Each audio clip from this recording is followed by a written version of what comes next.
Meninos, meninas, todas as pessoas que conhecem o canal 5 Letras e quem ainda não conhece, nós somos 5 Letras. Rosana Chatti, História, Cleide Simões, Literatura, Português, tudo que vocês acharem interessante nessa área aí, como também Rô, trata da arte, trata da cultura. Nós temos trabalhado levantando esse canal e agora contamos com vocês. E o que nós esperamos dos meninos, Rô? Nós esperamos que vocês assistam, gostem e compartilhem. Dá um like, manda pro papai, pra vovó, pra titia, pro namorado. Pro ficante. Pro ficante, enfim, pra quem vocês quiserem. Se gostarem, obviamente, né? Se gostar, manda pro amigo, aquela velha história. Se não gostar, manda pro inimigo.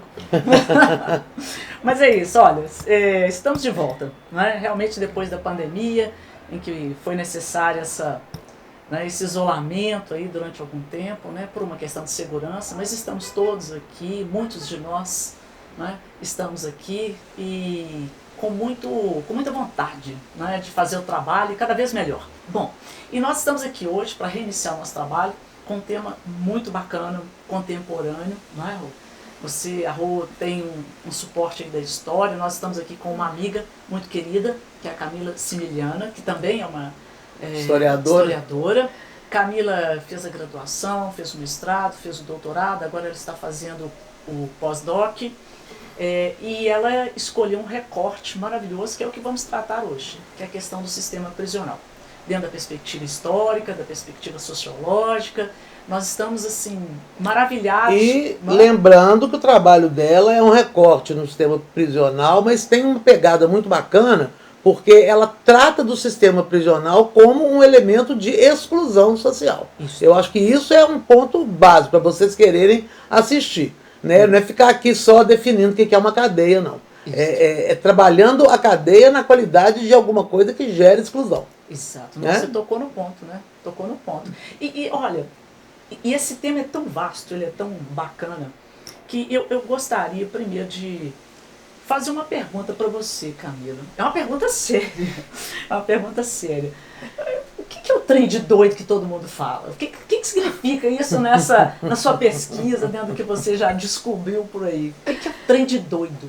Que o mineiro tanto usa, né? Será que nós temos razão em falar assim? Isso é um trem de doido? Boa tarde. Obrigada pelo convite. Bom, o trem de doido foi um achado de pesquisa que eu tive no Arquivo Público Mineiro surpreendente. Porque, a princípio, quando a gente pensa no trem de doido, nós associamos aquelas pessoas mentalmente perturbadas que eram levadas, aí o trem passava por determinadas cidades e elas eram transferidas para o hospício de Barbacena. Nossa Senhora. Mas o que as fontes me mostraram é que esse trem de doido, inicialmente, ele não levava só essas pessoas com problemas mentais. Sim.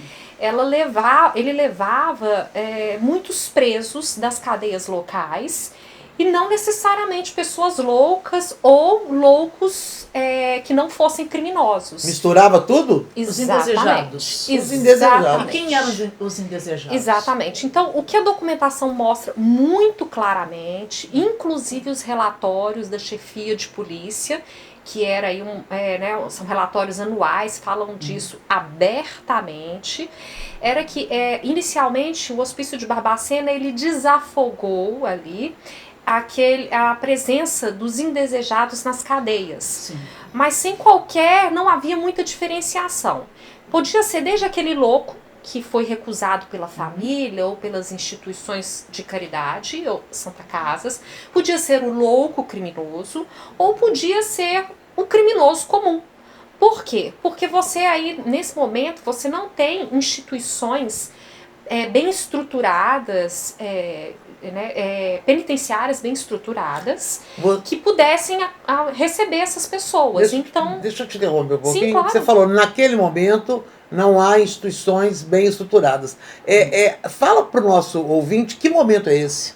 Sim, exatamente. Né? Nós temos aí no início do século, você não século tem... XX, início do século XX, você não tem uma estrutura porque hoje em dia o que acontece? A pessoa ela é condenada, ela vai para um presídio. Sim.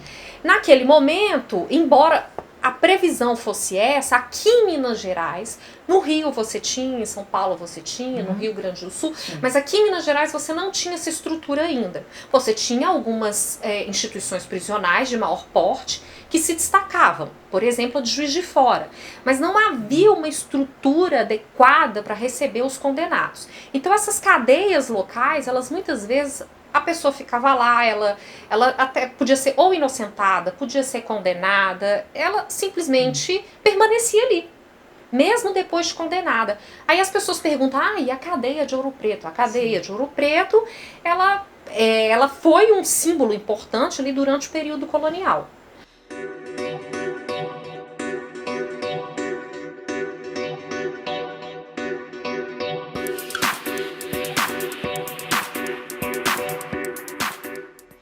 Durante aí, depois que acaba o período colonial, ele já no decorrer do Império, ela já não é mais aquela estrutura, não é mais o símbolo de uma estrutura penitenciária.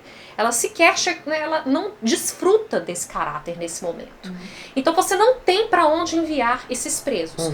Eles vão ser enviados talvez para Juiz de Fora, depois para Uberaba, mas não havia ainda uma estrutura para acolhê-los.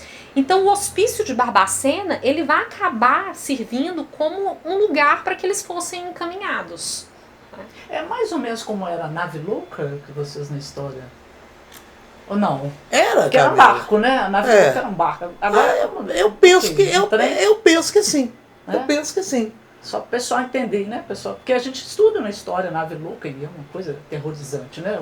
O Michel Foucault fala dela, né? O Foucault fala mesmo. São situações de muita... Eles eram muito torturados, né? Eles ficavam ali numa situação quase que desumana mesmo, sim. né? E é alguma coisa que está caminhando de um lado para outro. Como esse trem de doido.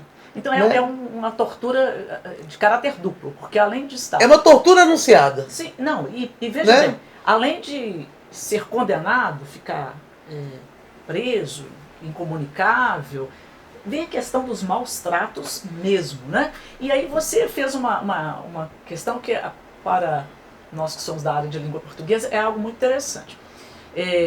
A partir de certos momentos da história, como que não só a concepção desse encarceramento, como a etimologia também. Nós temos aí, você falou de cadeia, cárcere, prisão penitenciária, né? Tem uma diferença, não tem? Sim, sim. Essa parte é muito interessante, a história dos conceitos associados ao mundo do cárcere. Haja latim, né?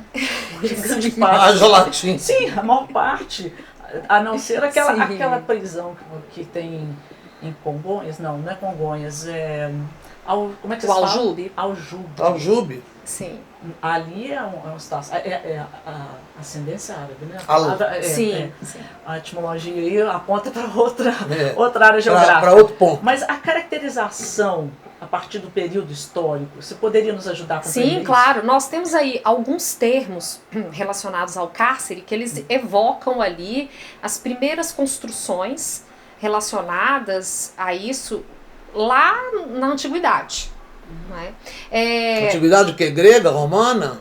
Greco-romana, vamos dizer assim. Por quê? Mais para trás, não? Não. Aí eu já não tenho certeza.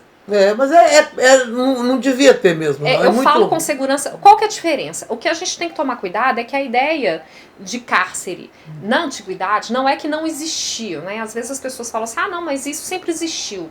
Sempre existiu um depósito de presos para quem fosse algum tipo de masmorra, né? Isso. Algum tipo de Vai ser masmorra. condenado, vai sofrer algum tipo de punição, né? Vai ser entregue ali a uma... Julgado num lugar qualquer, cheio de bicho, cheio de doenças, cheio de umidade, comendo mal. Exatamente, né? Mas a estrutura punitiva pensada para poder a pessoa ser alocada ali um determinado período, passar talvez por um processo de reformulação que permita quitar a dívida dela social e talvez até se regenerar, isso começa a ser discutido em fins do século XVIII e ganha espaço na Europa e no Brasil ao longo do século XIX. É interessante, porque isso é iluminismo.